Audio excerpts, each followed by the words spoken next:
Now let's get a more deeper understanding into the advantages of GD&T with the example of a T-slot guide rail. So linear guide rails are generally used in machine components. So it is a very common machine component which is used in many machines for translatory movements, or otherwise called as the prismatic joint. So the T-slot as shown over here, this is the T-slot or T component which is sitting on a guide rail which is in purple. So the geometrical relationships of this T-slot with respect to the purple part, which is the rail, is very important for the reliable performance of this linear guide rail. So if we have a look at the drawing of the T-slot made using the coordinate dimensioning and tolerancing method, which is the traditional method as shown over here. So this will be the drawing, and the key functional dimensions which will be important is this one. This is the angle 90 degree plus or minus 1.1 on either side. This will be a very important dimension, and also this width 30 plus or minus 0.2. So these two will play a major role in the precise function of this T-slot, which is nothing but the translatory motion. So that translatory motion has to be precise. It should not be unreliable. It should not have a lot of deviations.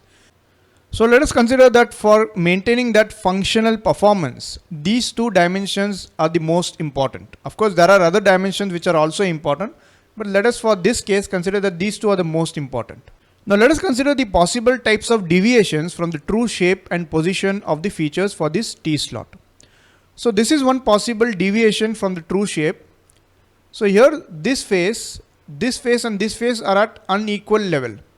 But of course, from this dimension, it is given that it should be within a tolerance range of 20 plus or minus 0.2, which is applied for both of these faces. Another type of deviation is the deviation in orientation of the faces. So this 90 degree plus or minus 0.1 can have orientation changes between the two faces. So it can be either this in the green, or it can be either this in the yellow. Now both of these situations can take place in the part, but which has to be taken as the reference is not mentioned in this drawing. Either you can take this reference and measure this angle, or you can take this reference or measure this angle. That is not clearly mentioned in the drawing. So that is one point.